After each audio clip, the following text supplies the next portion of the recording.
All right, welcome to the Valle podcast, episode number 5. Today I have Dr. Craig Cypher with us. He is a professor at the University of Rochester, Right. a sports psychologist, the University of Rochester, fitness and medical. Right? Is that so, correct? so you are medicine, fitness, Fitness science. science. I'm Is our sorry. name of our Okay. program. Okay. Yep. Yeah, absolutely. So thanks for coming, man. I appreciate Yeah, it. yeah. I'm excited to be here. Yeah. Uh, Thanks for having me. Could you give me a little history of sports psychology? Kind Yeah. of when, I guess maybe how it started, and then when did it become more mainstream, more popular? Yeah. I mean, I think it's interesting because it's a discipline that's over 100 years old, right? Mm. Like there's studies from researchers doing work with like cyclists in France, like early 1900s, right? The big boost was kind of Coleman Griffiths, who was kind of known as kind of like our local, the kind of the United States, representative for this. So Coleman Griffith was working with the Cubs in the 1920s. He wrote the first books, 1924, on psychology of coaching, psychology of athletics, that kind of stuff. So it's been something that's been around for over 100 years, but it really is something that just seen this big boom, within the last, I think, even like kind of 25 years that we've been seeing, where it's been more of a part of the mainstream and more part of what's going on at every level within sports. Was he received well? He was not received well. He was not very successful. Yeah, generally the first person in his is time. not, right? Yeah, absolutely. And I think there's some good articles and that kind of stuff about his time with the Cubs with that, and he went back to academia after that. So Really? after that experience, but How long was he in the sports? I think it was there's like a 2 year. Well, So he was in sports psychology and then also was a professor at University of Illinois for years. Afterwards, and worked with teams and athletes there. But that Cubs experiment was kind of like a 2 year thing, like in the 1920s that he was kind of involved with, which is kind of wild. When did it maybe circle back around to become more of a acceptable? I guess because it become Absolutely, more acceptable. yeah. I mean, I think really, you just kind of started seeing this kind of boom, 1990s, Really? early 2000s. That I feel like it really started to kind of take off then, where U.S. Olympic Committee really made a lot of investments in terms of having sports psychologists full time working with their programs and their athletes. You started to see early steps in terms of Ken Ravizza is the big name, and within baseball, who started working with Cal State Fullerton, and started work with Cal State Long Beach, and so you start seeing some of those folks get involved with sports psychology at that level within baseball, in particular, but.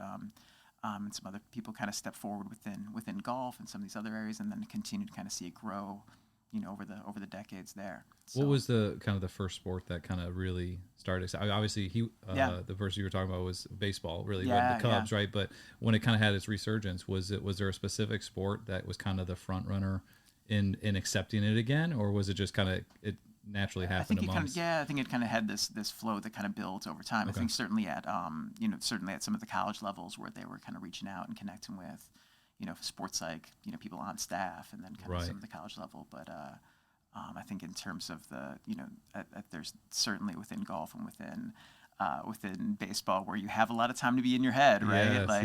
Those became these sports that really started to kind of grab onto it. That was my question. What do you think? I mean, would you say those two sports are the most mentally taxing, or is there another sport that you found, or a few other ones that are more? I think it's just really different.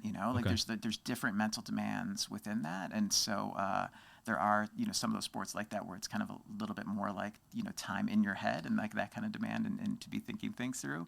But I think certainly like the demands of kind of racers are a little bit different from the demands of some of those kind of one-on-one sports like combat sports like wrestling or MMA and that kind of stuff. Right. And so I think it's kind of like sometimes apples and oranges in terms of what those demands look like differently, right? And they're all hard in these wonderful ways, but in their own way. Yeah, absolutely. How'd you get into it? What kind of drove you into it, and can you kind of give me your backstory a little bit too? Absolutely. I think for me, my sports I was involved in track and field, but primarily football. Like football was my sport. Okay. Through high school, and got to a point where I was looking at kind of opportunities, but I was really kind of like I don't know, just almost like beat down by the experience, like you know, that just like, you know, was, you know, kind of negative coaching experiences, that, you know, those kind of things I went through. And by the time I kind of was finishing out, had some opportunities to play, you know, Division III football, but just kind of went, you know, instead to kind of focus on academics. Went to Boston College for undergrad. Nobody was asking me to play football there, so it was safe in that respect. But I had this amazing opportunity where I did a semester abroad in Australia. Oh, wow. And I had a couple of friends who was at the University of Sydney, and they had an American football team there. So they actually had, like, they call it gridiron football out there, right? Because they've got rugby football and Australian rules and all that kind of stuff. And so they would kind of, they're trying to kind of convince me to come out and play, you know? And I was just like, man, I don't even like football anymore. I don't want anything to do with it. You know, just, you know, I'm done with it. And they're like, well, you know, we coach like a 16 and under team. And these kids, like, they love football. They love Americans. Just come on out. Like, they're going to love it. And so I went out there and just had a blast, right? These kids are just like throwing all these questions at me and want to know all about me and that kind of stuff. And just a lot of fun, just kind of like coaching this, like, you know, like youth team, you know? And so then from there I was kind of hooked, right? Then went to practices and that kind of stuff. But I had this really interesting, because I was a psychology undergrad at the time. And had this really interesting experience where, like, all of a sudden I was like playing better than I'd ever played, right? I was that receiver going across the middle, and like I could make the spectacular catch, but then like drop the one that was like right in my hands, you know, here. And so there's like something to this psychology thing where it's kind of like, oh, like I'm playing for me, I'm playing for fun, you know, I'm loose, I'm present, I'm in the moment, and oh, by the way, I'm playing better than I ever have, right? And so kind of came out of that, and then kind of took a sports psychology undergrad class, you know, but was, you know, was looking at kind of like both. There weren't like a lot of like formal programs at the time, you know, it was kind of like late 90s, early 2000s. So went to graduate school for clinical psychology. But then my program, it's the Illinois School of Professional Psychology in Chicago, and it was really built to kind of like be able to help you specialize in an area that you were passionate about through the way. So definitely learning to do traditional therapy and learning to do you know, kind of testing and psychological testing and those kind of things. But they gave you the opportunity to kind of specialize, and so I was able to kind of get connected to both a National Football Foundation program that worked on kind of life skills through sport for athletes. And so that was really a great experience, like working with Hubbard High School, Chicago South Side, you know, working with kids there.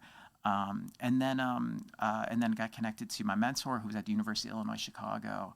And she actually worked with, you know, Coach Mike D and the baseball team there.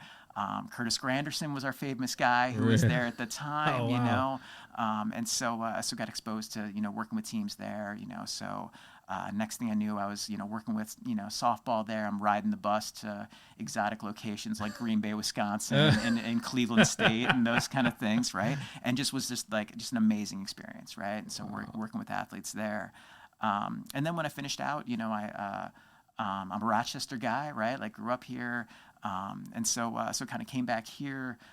Was in private practice for a number of years, and then kind of a few years ago, kind of joined up with U of R kind of full time. And so Dr. Mike Maloney, who's really famous, kind of orthopedic surgeon in our area. I always kind of joked that he was getting tired of being the guy who just fixes elbows and shoulders and knees, right? That, like, he knew there's so many things that we know about sports science to enhance the lives of athletes, to be preventative. And so he had this vision of having a comprehensive, you know, athlete development program, you know, that was going to be strength and conditioning, mindset, nutrition, all in one. But the thing was not just available at the Division I level or at the professional level, but that anybody can come. And like, so that's what's exciting about the facility that we have out at Marketplace here in Rochester, that the Saunders Family Center for orthopedics. You could be a 12-year-old kid, you know, just wanting to kind of get better, get stronger. High school athletes, college athletes, young professional athletes. We have, you know, weekend warrior, you know, Ironman triathletes out there working with us, the whole range. And so it's a really exciting, you know, kind of program to be part of. So that what's gotten me connected with U of R and that kind of stuff, because I joke that, like, I already had my dream job. Like, I had my dream job doing sports psychology, being in private practice, working with teams, working with athletes. But this is kind of beyond that. Like, it's like another level. Another level, and like just the impact that we're having and the chance to kind of build and grow a sports psychology program within this, and have it just not just be a department of one, but be able to kind of start to kind of grow a program with a team and a whole program. Yeah, and we were just talking about it a second ago, but like the facility that you have is like bar none. Yeah, I mean, probably in the country. There's, I mean, right? Yeah, I put it up with any facility that's out there, right, at the Division I level, professional leading technology, level. Everything, right? Yeah, full kind of motion labs. So if you, I know for my baseball guys, no drive line, where they do like kind of the full motion capture. And there used to be like all the stickers, right? They had to kind of do that, all that kind of Video stuff. game stuff, right? Now it's completely markerless, right? Like we can have guys in there, we can kind of look at their throwing motion, look at them moving, cutting, sprint technique, all that kind of stuff, and it's just step in there, turn the cameras on, and we'll catch it.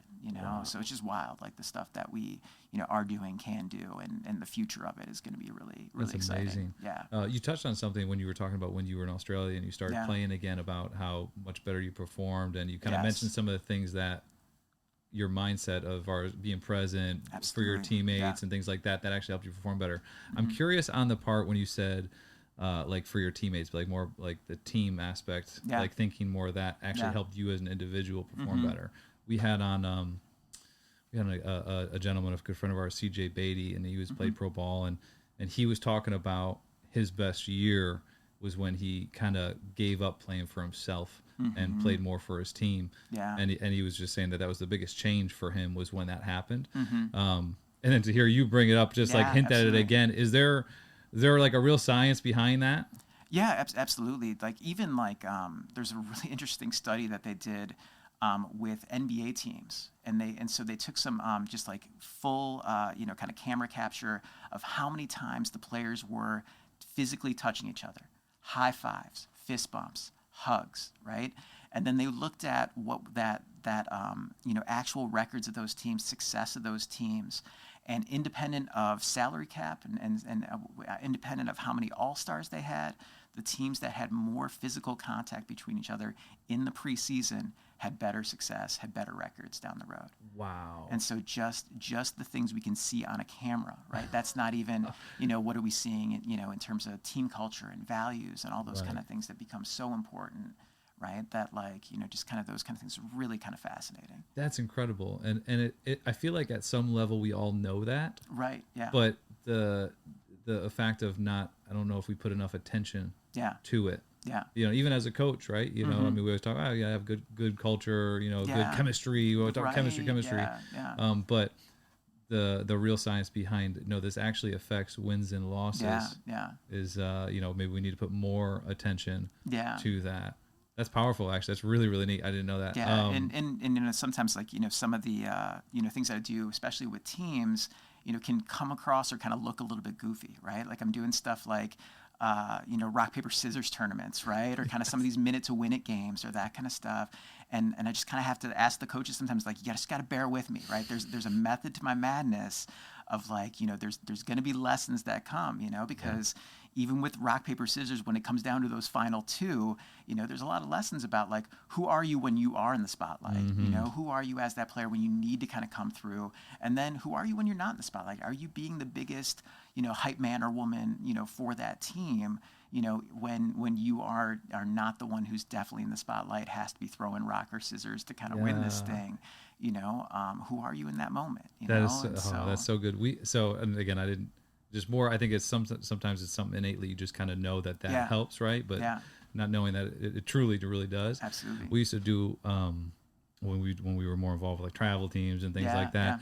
We used to do all these team building activities, and one of the ones I would do early on was they'd pick a name out of the hat of a teammate, and they'd have to go get that teammate an outfit to wear from Goodwill or Salvation Army.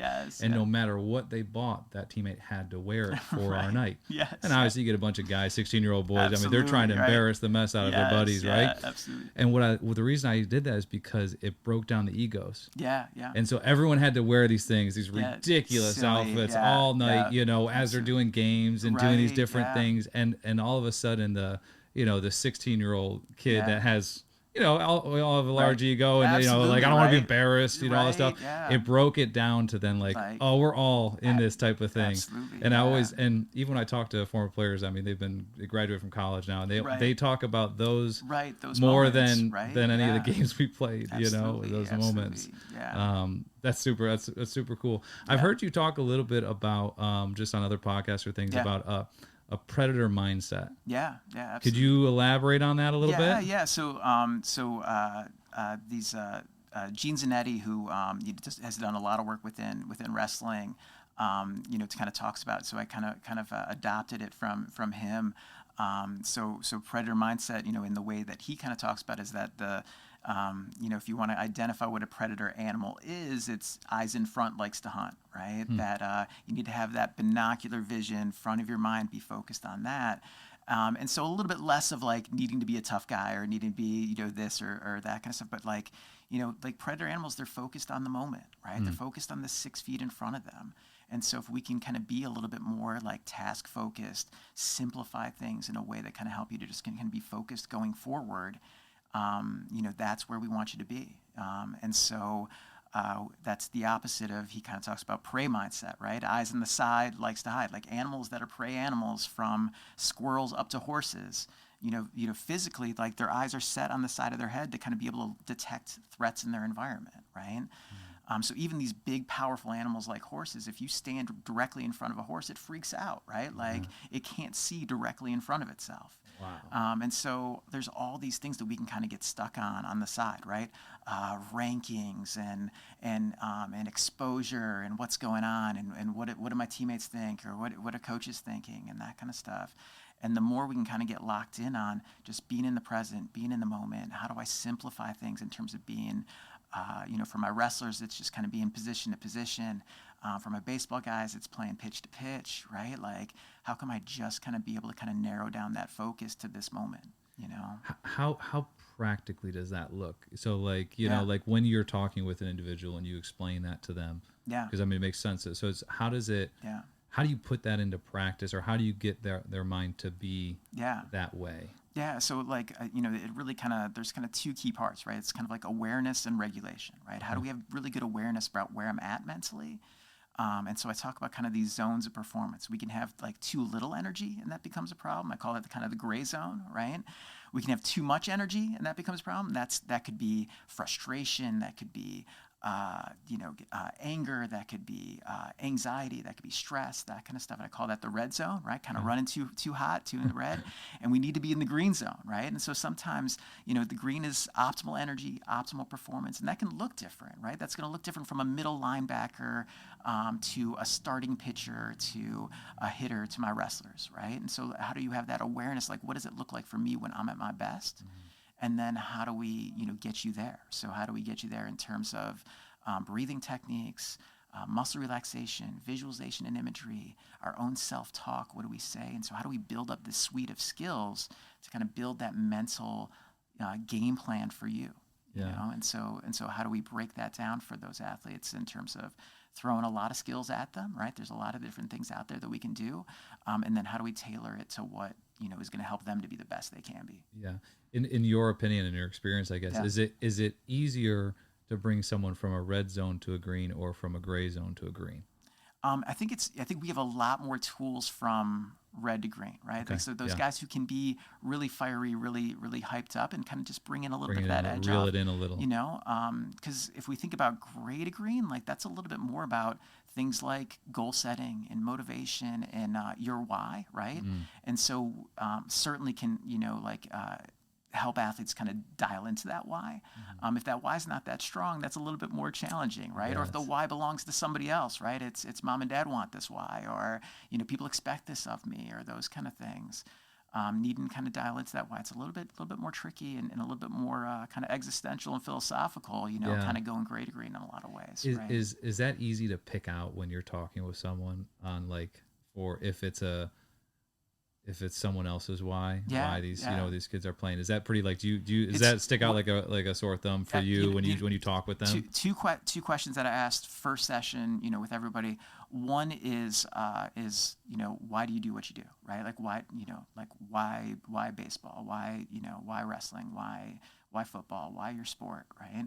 Because I really want to see, it's a hard question, and it's like, wait a minute, I don't often take a step back and say, what do I love about it? What do I enjoy about it, And then the other question that I love asking is about strengths, because I think for a lot of athletes, they think that we're only going to talk about the things that aren't working, right? Mm-hmm. That it's kind of like this, kind of disease model. Something's wrong with you that we're going to fix it, as opposed to you don't have to be sick to get better, right? Like, we can build skills through this process, through that. So being able to kind of isolate, like, what do you think are your strengths? What are things you do well? What are things you're good at? Because we're going to use those too, right? That we're going to build on those things to help you be the best that you can be too, as well as help you deal with things that are challenging or difficult or hard.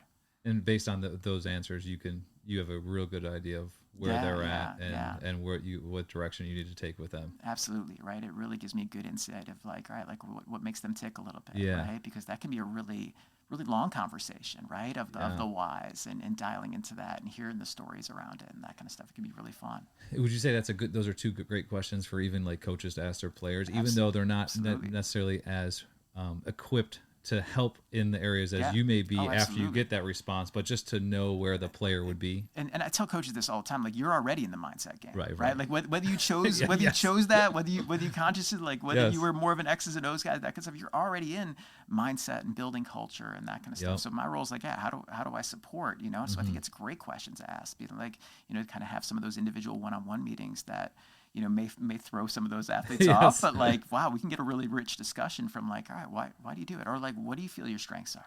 What are things you're doing well? Like what's been going well this off season, or what's been going well in terms of, in season, how things are going, right? Yeah. Like those are great questions to ask. Absolutely. When I did a lot of lessons, I used to joke with my dad all the time. I was like, man, I should have went to school for psychology. Yeah, absolutely. It felt like half the lessons were, that's what we were talking about. I mean, how, if you could put a percentage on it, what percentage of an athlete's success is as a result of the mental side versus the physical side? I know it's a tough question. Yeah, I mean, it's a tough question, and I think I think what you see is like every level you kind of start to kind of grow up, and I'm sure you've seen this as a coach, right?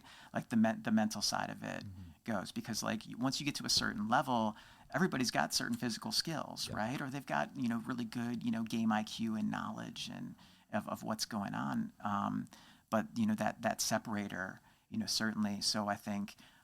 The separation that you start to see, like certain athletes can just be really gifted physically, and that can kind of get them through maybe their high school baseball, season, but may not be the case for, travel ball, where we're playing at these higher levels and really seeing some really talented guys. And so as you kind of see that higher level, kind of club travel experience, and then you certainly going to college and taking the steps beyond that, right? Like, I think the percentage really, really grows. It grows big time. Yeah, I was Turner Ward, who was the hitting coach with the Cardinals last year. He was on last month, and I asked him the same question, because I figure at the big league level, you're probably talking a lot of mindset and approach and different things. And so I asked him that, and he said it's 100% mental and it's 100% physical. He said it's 100% both. He said, and he's like, and it's pretty much 50-50 what we talk about, so I think that makes a lot of sense. At a young age, you could get away with being talented and physical, and you probably aren't even thinking about much of that stuff anyway, and you're just playing, and maybe that's why you're having so much success, because there's no of these outside pressures, and you're just enjoying the game. Yeah, you're really present. In the moment. Yeah. And then, but as you get older, a lot of those external factors start playing a role. That's good. Do you think there's some, like, I've seen just over the years, some kids just don't have necessarily a super competitive drive, and maybe that'd be someone that you would say would be in that gray zone, right? Yeah, is it possible to develop a competitive drive? It is, and how so? And I think like I think the thing is, how do we kind of balance that that balance, that energy, balance like that why and that intensity of what's going on, certainly like, as a coach or as a sports psychologist, I can't kind of want it for them, but if we can help them to tap into what is fueling them and what's important for them, you can build that. Right. I think sometimes though, we also like, we can kind of like miscalculate a little bit, like, I think sometimes we might think that like, wanting that drive becomes this intensity and this will to win and that kind of stuff. And like some of the most, kind of like talented kind of clutch performers have been like these really low key athletes that I've worked with. Right. And they're, it's like pregame and they're kind of like, oh yeah, I guess we got this game today. And you're like, like, is Anna really logged in? Like, we think she's in the right spot. And then she goes out and goes and crushes it. Right. And it's kind of like, oh, okay. Like, I think we have this expectation that it has to be like this really fiery and really intense and that kind of stuff. But like, like that energy might look different for 10 different players in terms of that, really, really, low key to really, really fired up and really helping them to understand like, all right, where do you need to be your best is a better way to do it. That's a good point. I used to tell kids that, when we would talk about mental or just emotions, because young kids, they get real high, they get real low, right? You have these big peaks and valleys. Yeah. And I used to, Mariano Rivera used to be one of my, like, watch this guy. Yeah. I said, and I used to say, if you took a camera on him when he walked off the field every game after he closed the game, you wouldn't be able to tell if he won or lost. It is nothing changes on him. You absolutely. Know what I mean? So when you talk about kind of being like this kind of calm, I instantly think of a guy like him. And then on the other side, you have guys like a Pedro Martinez, and I don't know if this is something you recommend, but he talked a lot about his the scenario that he would play in his head in order to.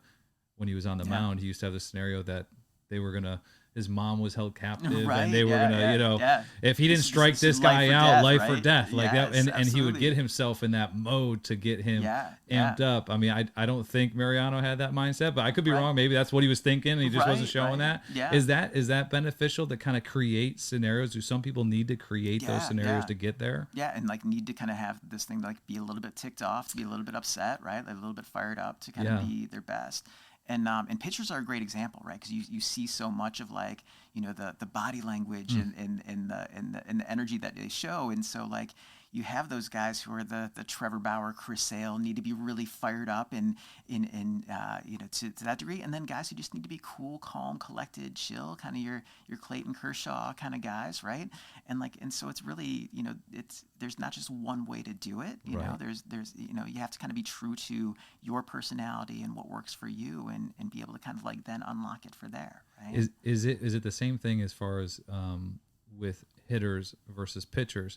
Do you approach them differently, or from the mindset it's a similar thing and it's just tapping into the individual? I think it's really kind of tapping into that individual piece, right? Because there are other guys like forget this guy, he's not striking me out, that kind of stuff, and some guys just need to be like, I'm just getting a barrel through, right? Like I just need to be chill and just get a barrel through the zone, and get my lock in terms of my focus, and I'm good. Yeah. Right? You mentioned some breathing techniques. How beneficial is that?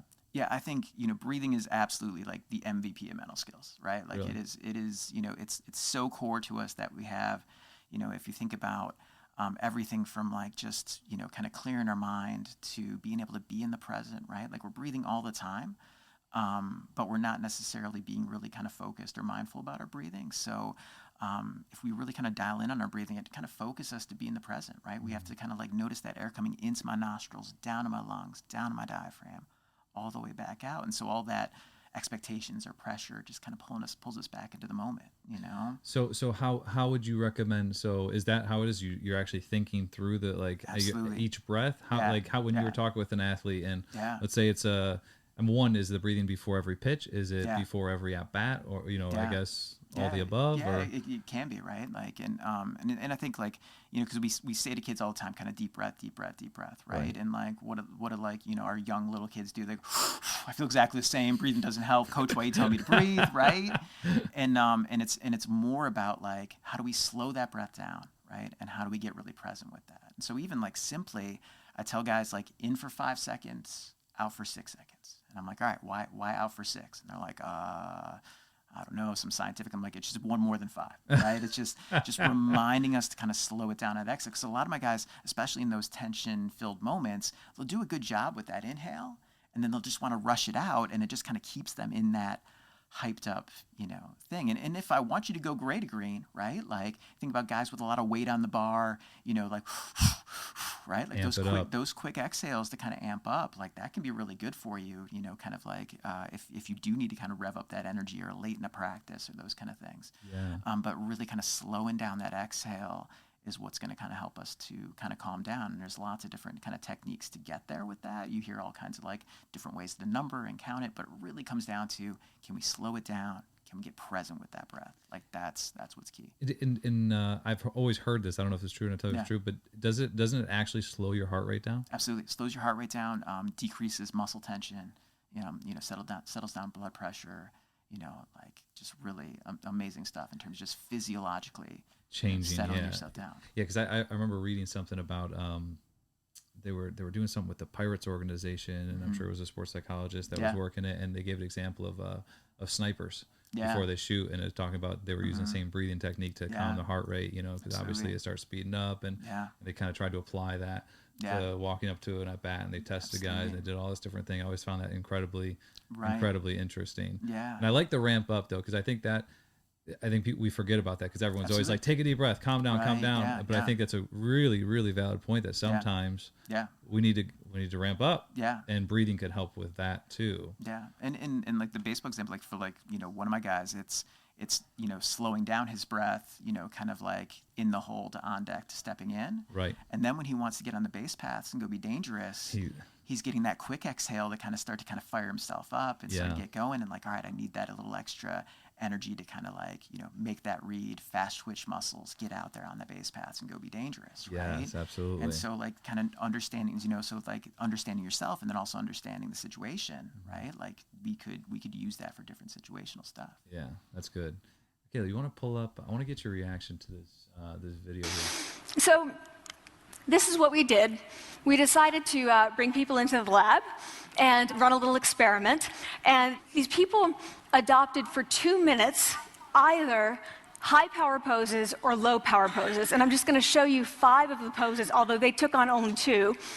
So here's one, couple more. This one has been dubbed the Wonder Woman by the media. Here are a couple more. So you can be standing or you can be sitting. And here are the low power poses. So you're folding up, you're making yourself small. This one is very low power. When you're touching your neck, you're really kind of protecting yourself. So this is what happens. They come in, they spit into a vial. We, for 2 minutes, say, you need to do this or this.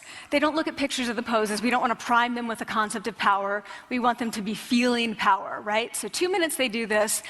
We then ask them, how powerful do you feel on a series of items? And then we give them an opportunity to gamble. And then we take another saliva sample. That's it. That's the whole experiment. So this is what we find. Risk tolerance, which is the gambling. What we find is that when you're in the high power pose condition, 86% of you will gamble. When you're in the low power pose condition, only 60%. And that's a pretty whopping significant difference. Here's what we find on testosterone. From their baseline when they come in, high power people experience about a 20% increase, and low power people experience about a 10% decrease. So again, 2 minutes and you get these changes. Here's what you get on cortisol. High power people experience about a 25% decrease, and the low power people experience about a 15% increase. So 2 minutes lead to these hormonal changes that configure your brain to basically be either assertive, confident, and comfortable, or really stress reactive, and feeling sort of shut down. And we've all had that feeling, right? So it seems that our nonverbals do govern how we think and feel about ourselves. So it's not just others, but it's also ourselves. Also, our bodies change our minds. Yeah. Another part I want. So is that one? Do you agree with that? Absolutely. Like, and I think, sometimes, the most important part is like focusing on your actions, right? Like that becomes a more important or better focus to have.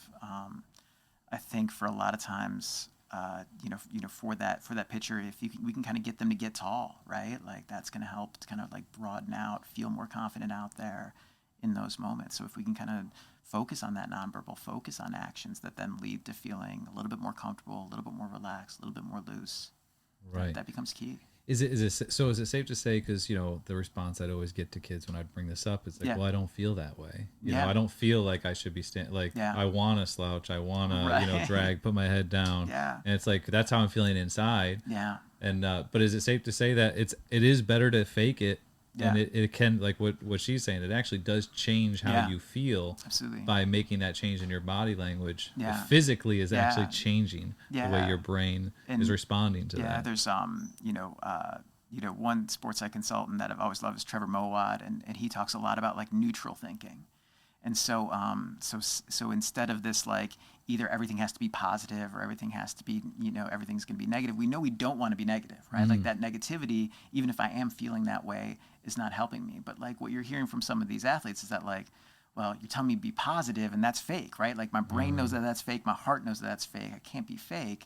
And so like neutral's more about, kind of being focused on actions, being focused on the present, being focused on the small things that are in our control, right? Those process pieces that, if I just kind of get back to taking that breath, right? If I get into a good stance so that I'm ready, right? I get myself kind of loose and into that and just kind of focus on a good load and seeing the ball well.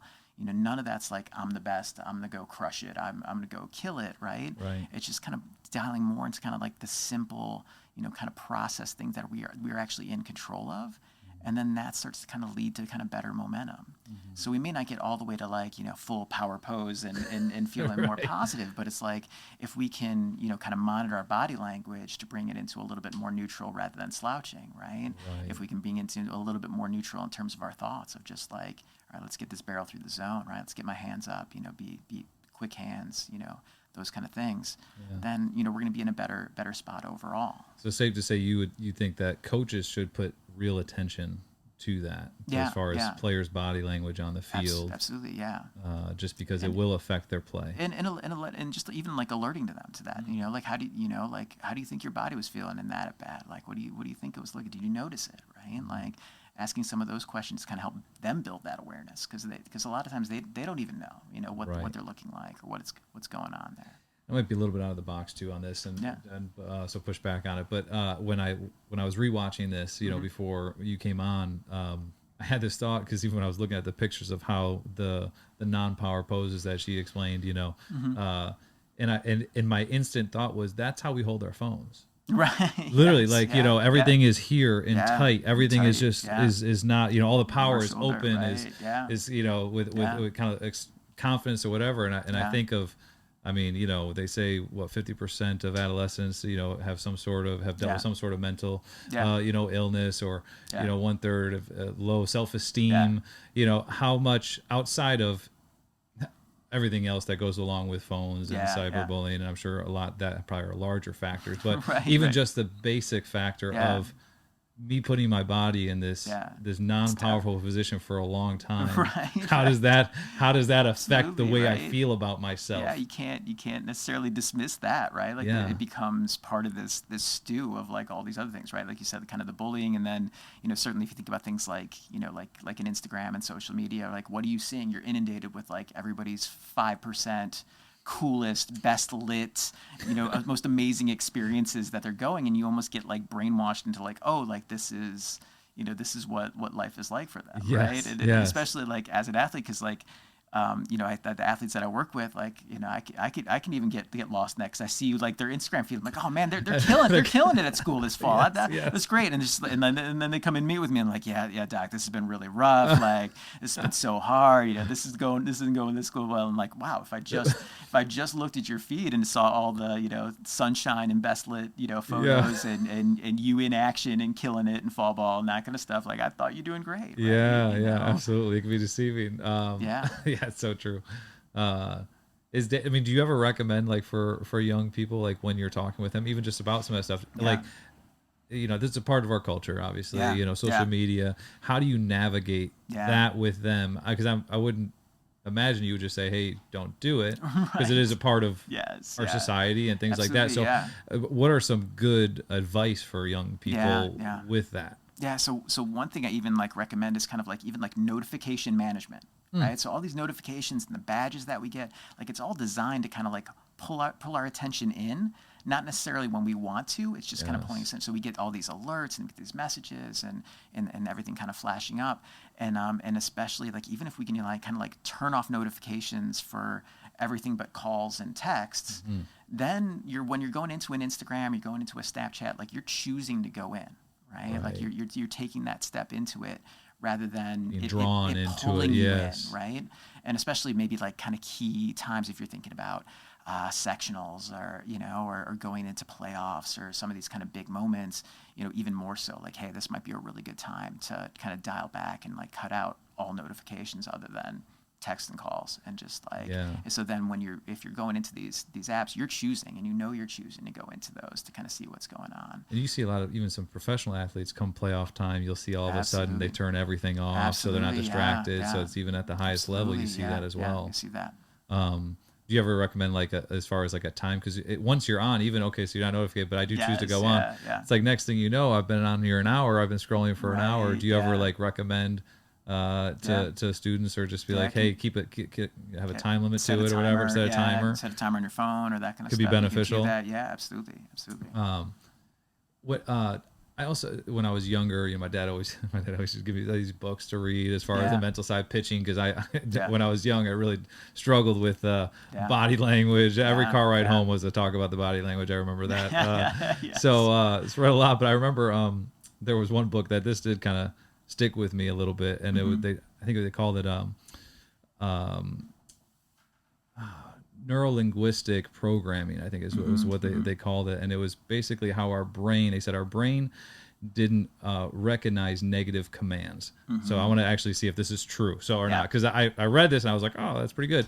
And so they gave an example of like hitting is if I go up to the plate and I think don't strike out, don't strike out, don't strike out, my brain is not recognizing the negative part of that thought, and it's thinking strike out, strike out, strike out. Is that true? That is absolutely true. Okay. Like I'm a 100% believer in that, right? Okay. So I refer to that kind of jokingly as pink elephant thinking. Right? If I tell you don't think about a pink elephant, what are we both thinking about right now, right?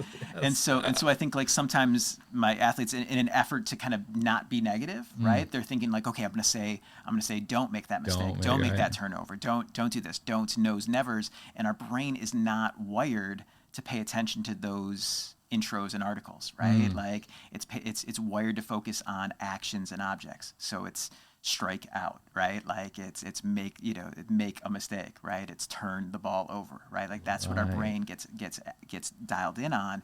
And so we're actually kind of building in, that those unhelpful thoughts, even when we're trying to be like, well, I said don't, right? I said no, like those kind of things.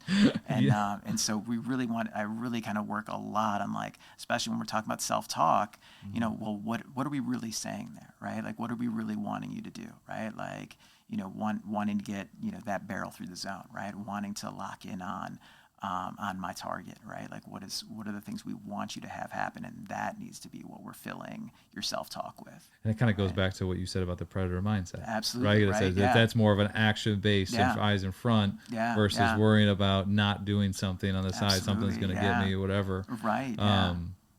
Do you think a player can get true confidence without having success on the field? Because like, when you talk with players, it almost seems like this, like the chicken or what comes first, right? And it's like, well, they have confidence when they have success, and it's like they don't have success if they don't have confidence. So like, but you think you can actually have true confidence in your ability, even if you're not performing on the field? Absolutely. And I think you have to, right? That, like, I always kind of say that, like, confidence is more of an end result, right? That, like, so if you have put in the work in these different areas, put in the work in terms of, physically, right? Strength and conditioning and taking care of my body. Have I put the work in terms of the skills, right? Technical skills, strategy, tactics, knowing the game, that kind of stuff. Certainly experience helps, right? Experience isn't necessary, but like having experience, whether that's experience, but even, failure's feedback, right? So like, so if we see that as feedback, see that, get that information, that experience is important too, and that can kind of help us as well. And then the mindset piece, obviously, right? If you have really good awareness, you can regulate yourself. You know what to be able to kind of say to yourself in these situations. And then we put those all together, these building blocks, right? So if you take care of, take care of yourself physically, like your coach said, right? 100% physical, 100% mental, right? That if I need to know the game, I need to know, I need to put the work in terms of the skills, I need to put the work in being physically ready, but also need to put the work in terms of mindset to be there. And then that's where the confidence comes and flows from that, I believe. Okay. Yeah. I mean, the brain is, it's just so powerful. It's like more powerful than we even recognize, you know, especially as athletes. One of the times I think I realize that more is when you see someone have the yips. Yeah. Absolutely. You know, it's like physically they could make a throw. Absolutely. you know, but mentally they can't. What causes that? Yeah. So lots of stuff out there about it, right?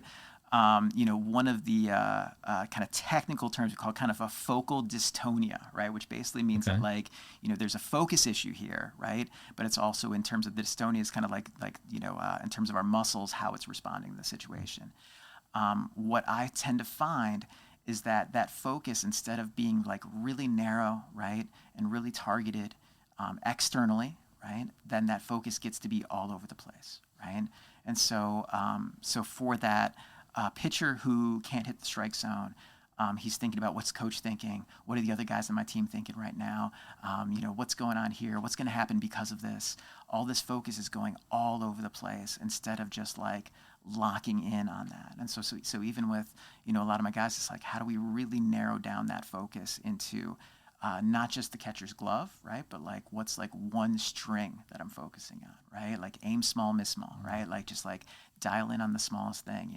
Is it the, if the jersey says Rochester, across the R in the Rochester that I'm trying to hit, as I'm trying to make that throw to first. So really kind of narrowing down that focus, and then all this kind of like anxiety and stress and all these things that are kind of go along with it.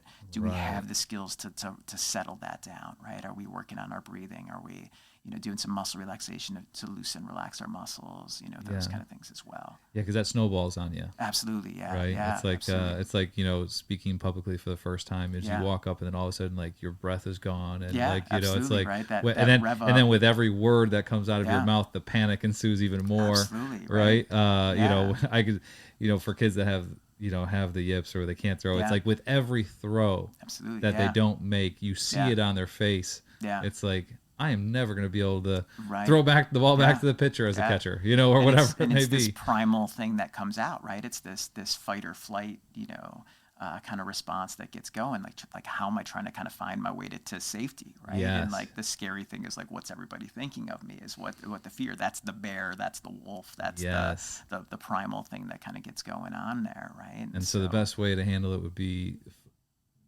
put your focus on something smaller, even a smaller detail, and then work on breathing and techniques to get rid of the anxiety and the pressure, settle things down, be a little bit more present. Yeah, and even like kind of technically, like how do we, even like just kind of like narrow down, make if it's the throw that's hard, like let's make the throw. Let's dial down on that target, but like even make the throw even closer, right? Like how we're doing 6-foot throws to that throw, and then like let's start to kind of move out from there, right? And go 6 feet to 10 feet to then throwing at distance and that kind of stuff. That almost kind of goes back to what we were talking about before, as far as like getting the feedback of a successful. Success does help. Now you may not need it to have true confidence, but it does help every time you have a successful hit or whatever. That confidence does grow a little bit more. Oh, I can do this. And it kind of goes from there. Would it be the same kind of recommendation for a player to get out of a slump? Is that kind of the same approach as far as focusing on something more detailed, breathing, or is there another element that you add to that? And if you think about like kind of like how do we kind of settle ourselves down, and then also kind of narrowing our focus, right? So are we truly like picking the ball up out of that release point, that's coming? Am I really kind of narrowing my focus so that my muscle memory can kind of take over from there, right? Am I trying to kind of get just like focus on the stitches of the ball, right, rather than all these things, all these expectations, all this stress, right? Right. Yeah, I used to tell guys, just you have to change change how you evaluate your success. Yeah. Right. Yeah. So it's like, if we're in a lesson and a guy can't throw a strike, or like when you're talking about final release point, was my spin good? Yeah. On absolutely. that one, was my is that? Let's just focus on what. And if I get the spin and I spike it, it's fine. It's a success. Yeah. Yeah, absolutely. we're changing how we're measuring our success right now. Right. So we can focus on that. We'll focus on throwing strikes later, or whatever it may be. We'll get to that point, but right now, let's just kind of build that confidence of reward of yes, I did that one right. Yeah, absolutely. Absolutely. We had we were talking with Bailey Klingler, and she talked about how her game changed a lot when she started implementing visualization and meditation when she was at University of Washington. How important is that for athletes? Yeah, I mean, I think, like visualization, and even I refer to it as kind of imagery, right? We want to kind of have not just the visual, but we want to make that image in our mind as real as possible. So how do we incorporate not only the stuff that we see, but what do we hear? What's our sense of touch, that sense of like feel and movement, even smells, right? Like kind of smells can bring back that memory of what it feels like, whether that's the heat on the turf, that in a place that I'm playing, or the dirt or the spring air, or those kind of things. How do we bring in all these different elements to make it as real as possible? And some of the research around imagery is just fascinating, right? That like they've done like EEG caps on people, like, actually at the beach, and then like really who have like practiced and do this, and like their EEG brainwave activity is exactly the same. It's just as chill, just as relaxed on the beach as it is actually doing it in a lab, right? Like with people staring them down and having them do it. So, so really, like, when we really dial into that imagery, like our brain doesn't know the difference.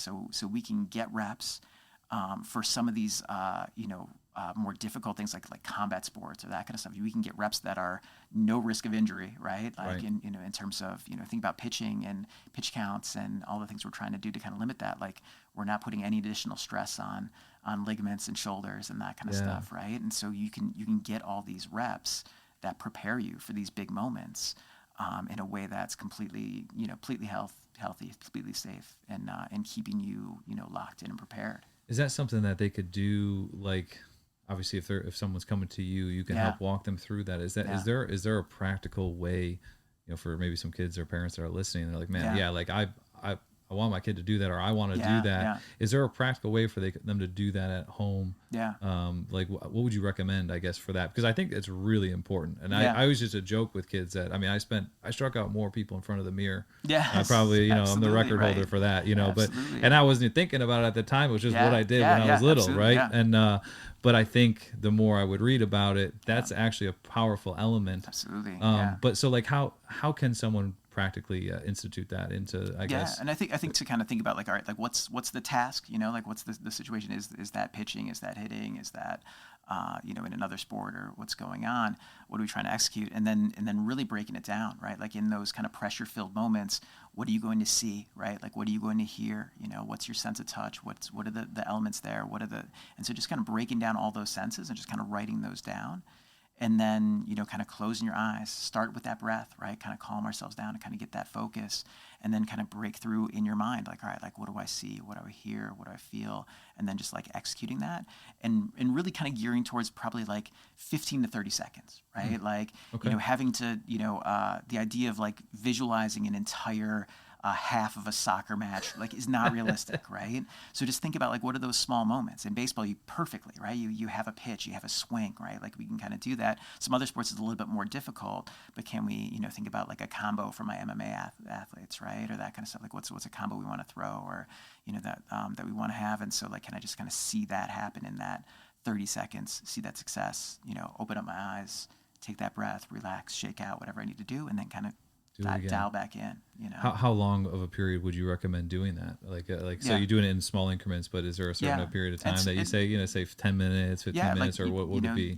If you can, do 5 to 10, of the reps of that, on a daily basis, like, that's going to be fantastic. That striking out people in front of the mirror, right? Like that things that those build, in terms of those skills. Yes, absolutely. How important is like the nutritional aspect for these young athletes? Does the nutrition and the physical, as far as like the strength training, because again, you talk about even at your own place. It's not just sports psychology. You have this whole encompassing thing, and because as an athlete, we need all of them. Absolutely. How critical is that to the brain? Yeah.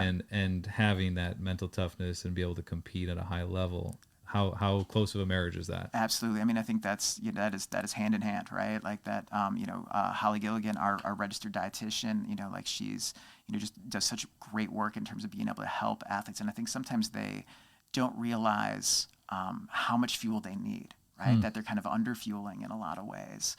And so how do we plan out for that? How do we put plans in place? Because whether that's, a tournament weekend, and you're going through all these games and that kind of stuff, and how are we managing, our fueling consistently, persistently with that is really important. Yeah. And it's huge, whether that's what exactly we're putting into our bodies. That's really important, right? Yeah. And what are really good sources, because there's so much like just poor knowledge out there and social media and all that kind of stuff, and so like, so having her as a resource, her being able to kind of connect, folks that she's working with to me, and being able to connect like the folks that I'm working with, that is just an amazing resource to have. And that collaboration is huge. It's a huge part of what I do. And so even for like young athletes, that's important. Absolutely, too, right? Yeah. I mean, at a young age, at what age would you say like it really needs to be a main focus? I mean, I think, especially kind of getting into that kind of like puberty, kind of times, that, and I think, you see a little bit more like kids kind of breaking out a little bit of that pickiness, like that 13, 14, and the goals for what I want to do in sports kind of outlive that, like, I don't want to try anything new kind of thing. And so so for those young kids, that 13, 14, 15, it's a great time to kind of just be like, all right, let's meet with this, registered dietitian, see what's going on. She has to say, those kind of things. And you see a little bit more of that openness at that age, but certainly, my high school athletes, my college athletes, it's a big part of it as well. Would you recommend around the same age as it would be a great time to talk with someone like you, like a sports psychologist? Yeah. Is that the same age, or would it be younger? I mean, when would be a good time to kind of start having those discussions, with someone like you? I think in your opinion, for my work, I usually say that like it's going to work best when they're kind of like at that 12, 13 or older. That's like a really good age. They're able to kind of think a little bit more abstractly. Like their goals are a little bit more focused in terms of what's going on.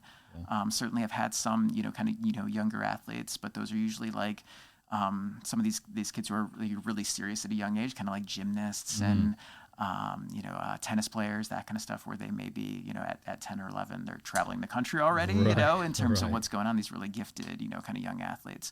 But yeah, normally I usually say like, kind of 12 and up is kind of a good time to kind of work. And I know I do have colleagues who work with younger athletes and are really successful with that. Yep. It's a little bit harder for me. I don't know if it's just a little bit more intellectual or, work with those little guys, sometimes it's tough for me, but so that's what I usually think about in terms of targeting that and when that can be helpful. When your colleagues, or you see like working with some of the younger players, is there, especially the ones that are elite, do you see a lot of burnout with them? And is that like the mental side of talking through that help avoid some of that burnout? Have you seen that? I think so, and I think sometimes too, like, I'm able to have some of those conversations about like, all right, do we really need to say yes to this extra tournament, extra season, right? Do we need to kind of have some time where they can just kind of be a kid and you guys have time as a family, and instead of just like, this sport, going weekend to weekend, completely, taking things over. And I think sometimes that's a relief for some of my parents to be like, oh, all right, well, and then they've got the line, well, like Dr. Cypher said, like we have mandatory 1 month off from our sport, and that's the way it goes. So we have to say no because they can blame it on me, right? So I think, is that important? You recommend having is from a mental side, is it important to have a break? Yeah, absolutely. I think it is, really key to just kind of have that break from that sport, be able to kind of get away from it, have time as a family, that, a vacation that has nothing to do with, playing a tournament on the, Thursday to Sunday kind of thing. Yeah. I think having those things are really important. And I do, I prescribe those things, like in terms of that, and prescribe some of those breaks that are really important, especially when athletes are really serious and are in these kind of like year-round sports that continue all the time, and we could, if we're not careful, like get them in this like 12-month cycle that's like there's no time off, no time away, and we see the psychological detriments to that. We see the physical detriments. What are some of the psychological detriments to that? Just so we have people that, because I think again it's one of those things we kind of know, but we we don't talk about enough, because I think even most young players are in programs like that. It's a 12-month program. I go right from the season. I have tryouts for the next year. We start up right away. We're practicing and we go. And I think a lot of people view that as, hey, that's great. We're getting more time. We're getting good value for our money. You know, and there's elements that are true to that. But like, what could be the psychological detriment to doing that? I think I see these young people who at 17, 18, they're just kind of completely burnt out on their sport, right?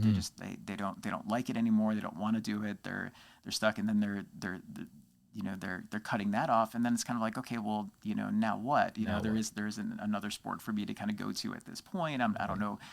Everything I did in terms of working out was around that. I don't necessarily have like healthy behaviors, exercise for life, right? Like, those kind of things. So they kind of lose this outlet that was really good for them, but they don't want to stick with that outlet. So like, it's kind of like, now what, know? And so I think sometimes like that, like having that big picture in mind, right? Like, what kind of relationships do we want them to have with the sport at 18, 19, right? Like, everybody's like, oh, the scholarship or committing to the college and those kind of things.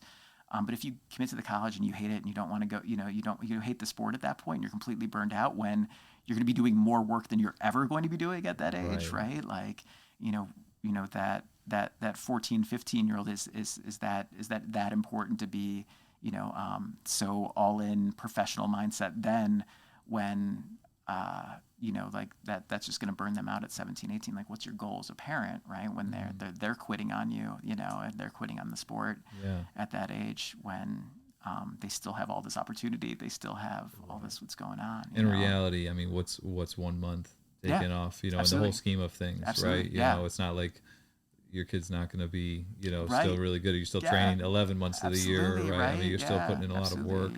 And then do you think, people that are kind of went all in, even if they didn't burn out, but when their, because everyone's career ends, right? At some point in time, do you find that it's harder for them to deal with that career ending because their whole life has been nothing but this? Right. And then they don't have any other hobby or anything like the other, these other elements. And then it's, I mean, I've seen happen with pro guys a lot of times when their career ends, they go into a depression, especially if it's ended with like an injury or something like that, where it's something out of their control.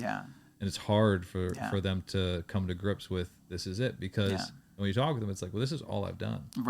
Since I was 5 years old. I haven't done anything else, so is there that kind of element too? And especially like, a lot of my work, especially being in sports medicine, is around injury recovery, and so like helping through. And so that's part of like, is kind of broadening out that identity, right? That like, you're a person who plays baseball. You're not a baseball player and that's the only thing I am, right? And so, that can be a time to kind of explore these other aspects or interests in a way that's good and okay for you. And I've seen that with a lot of athletes where like, that's then impacted, their decision about college, right? Because it's kind of like, oh, it's D1. I have to get, kind of go do that, as opposed to, okay, wait, this is the academic fit, right? This is the athletic fit for me. This is, they can make a better, well-informed decision. And instead of just kind of chasing, like, that's the highest level I'm going to play, so I have to kind of play there, as opposed to, this is the coach that really wants me. This is the level. This is the best academic fit for me in terms of my future career as a physical therapist, or, those kind of things. And so you can put them in a healthier place where it's like, okay, then I'm not just chasing, has to be the ACC school, and that's the only level of success for me, So outside of a break, taking some sort of break, but it sounds like you'd also recommend, like if it's, even if, whether it be maybe multiple sports, because a multiple sport could also have create that break. It does, or another hobby, maybe it's music, something totally outside of sport. Would you like, do you think every kid should have something like that that's outside of, even if they have a primary sport? Right. Do you think that's beneficial? I think having like some of these other interests that are outside of that, you know, and that, that can be, kind of creative, that can be more academic, that can be, in terms of future career, or those kind of things. Like having that is really important to kind of have this. And even like just a really positive perspective on your sport, right? Because then it's not, everything doesn't become life or death if I have these other things that I know I'm also good at. Right. Like that's pretty huge. That's a great point. Yeah. Absolutely. So if it's 0 for 4, it doesn't feel like my world's crumbling, because like, your whole world's not built on that 0 for 4. It's just one day, right? Like it was just one game, I don't, like tomorrow's a new day, that kind of stuff. And like, I'm going to go home. There's a recent interview with like the Louisville basketball coach. I don't know if you saw that. No, I didn't see it. And he was like, at the end of the day, I get really nice shoes for free. He's like, I wear a sweatshirt to work, right? He's like, my wife's hot, right? He's like, this is basketball, right? Yeah. Like, you know, like we have to keep that in perspective too. Yeah. He's like, there's a lot of things that are going on. He's like, yeah, we've lost some games, right? But like my perspective on life is a lot different, you know, like with that, right? And there's a lot of healthy parts to that. That is, I have all these other things going on in my life, so I don't have to like ride the roller coaster of like, I was 4 for 4, so everything's great. I'm 0 for 4, everything's horrible, right? We kind of got to get off that roller coaster a little bit.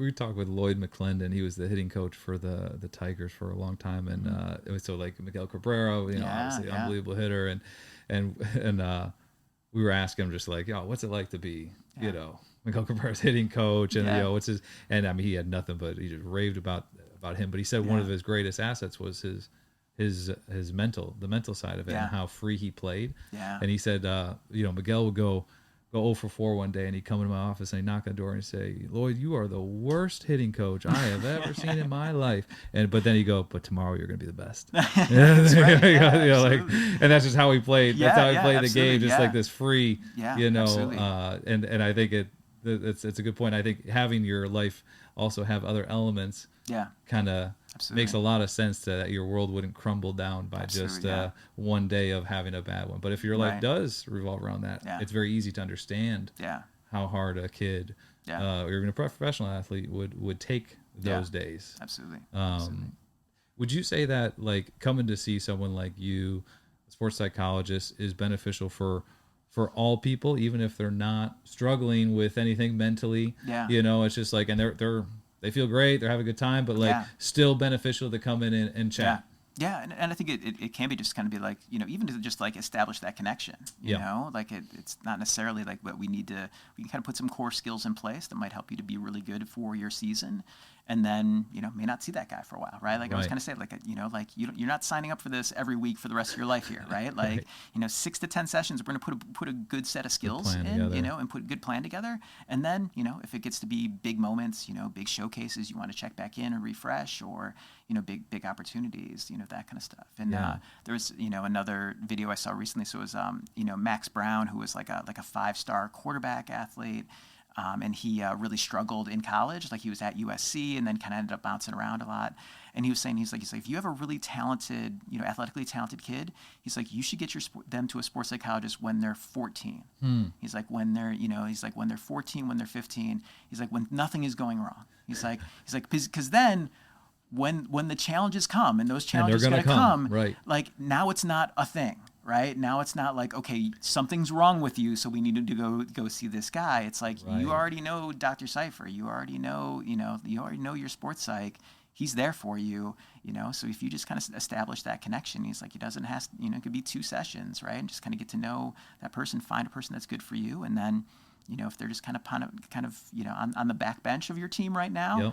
That's fine, you know, and I'm a big believer in that. It's just like, get that connection out. If you know, and if we build that connection and we're good for now, right? Just kind of like, you know, have that check in, and then, you know, if and when the challenges pop up, then, you know, we can kind of check in and do more intense work then if we need to.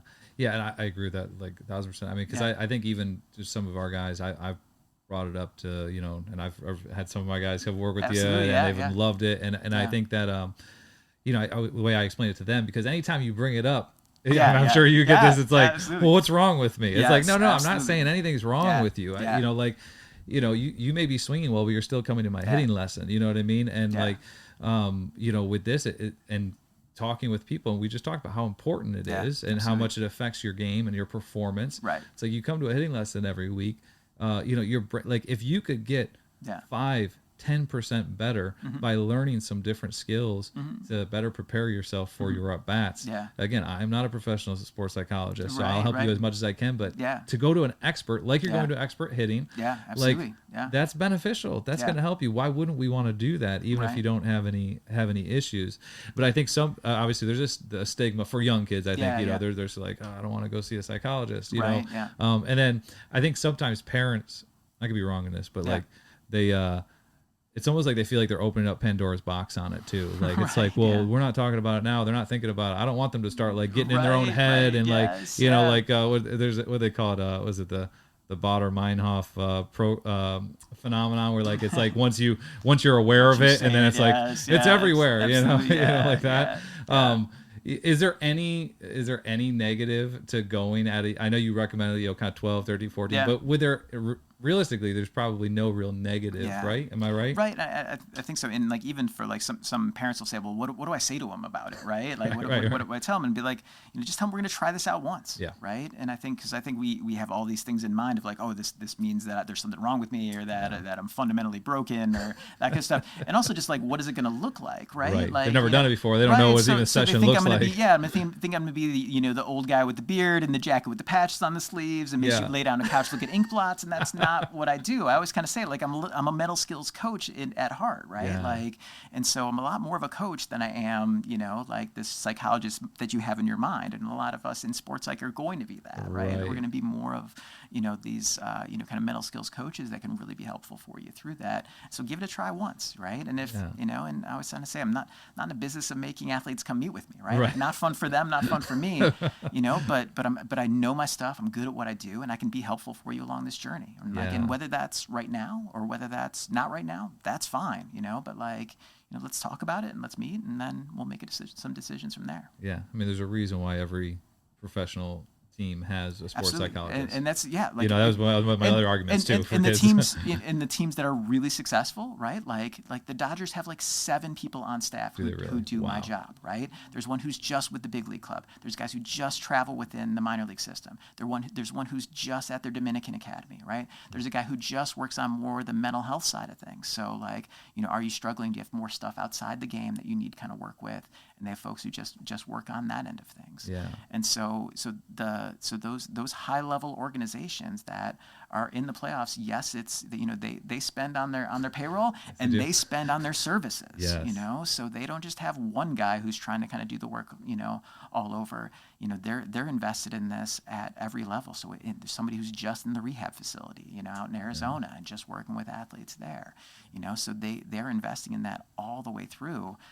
So that they've got these teams of people who are working with. Yeah. And even, the Dodgers, like A.J. Lalonde, this guy from Henrietta, New York, right? A Rush Henrietta grad. No way. Got his grad degree at Ithaca, and he's one of their guys for their minor league system, and just like a great guy, does amazing work, and he's a Rochester guy who's out there doing this stuff. That's awesome. Yeah, that is absolutely awesome. Have you seen, is there something that coaches, because we have a lot of coaches that'll watch this, and amazing information they've already gotten, but is there something that you've seen over doing this over years that coaches do that really negatively affects their players mentally that they should avoid doing? So that's a great question. So, I think, one thing that, I don't know if there's anything I can isolate in terms of like, okay, negative, don't do this. And it also kind of gets I know. Don't do this, right? It's kind of tough. One thing that I love to kind of put in place, with teams and with coaches, is terms of just kind of like a reflective technique, after a practice, after a game.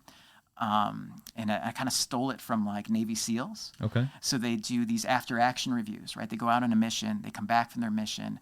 They need to quickly break down what worked, what didn't work. And so they focus on 2 words, sustain and improve.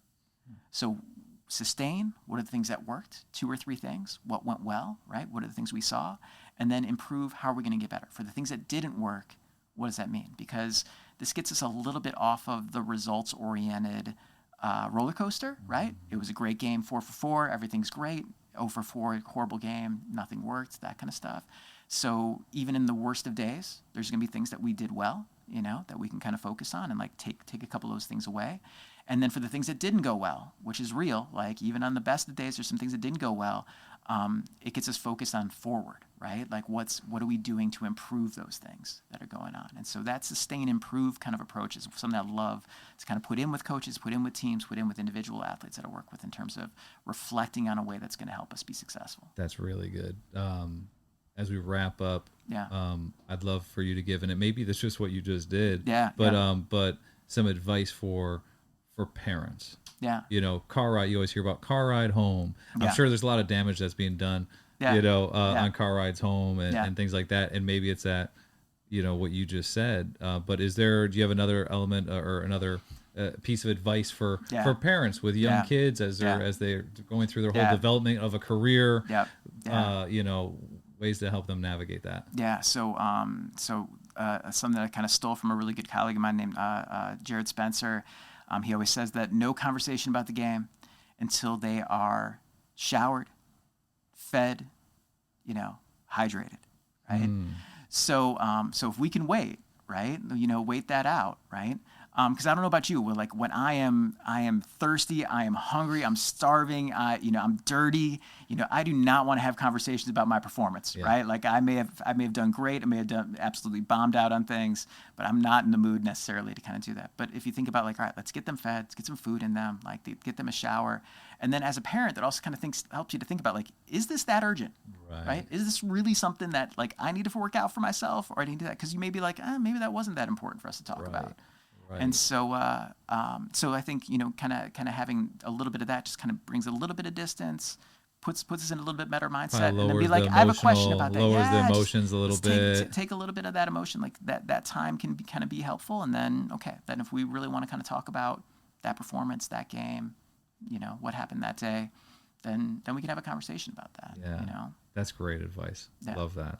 Doctor, thank you, man. Thank you so much for coming on. I really enjoyed it. It's been my pleasure. Absolutely. Oh, thank you. Yeah. And then, you know, everyone that's watching, please feel free to subscribe and like. And if you want to keep up to date with what we're doing. Until then, God bless. All right. Thank you so much for watching this full podcast. If you'd like to watch more content with this guest, feel free to click right here. And if you want to watch another one of our podcasts, click right here.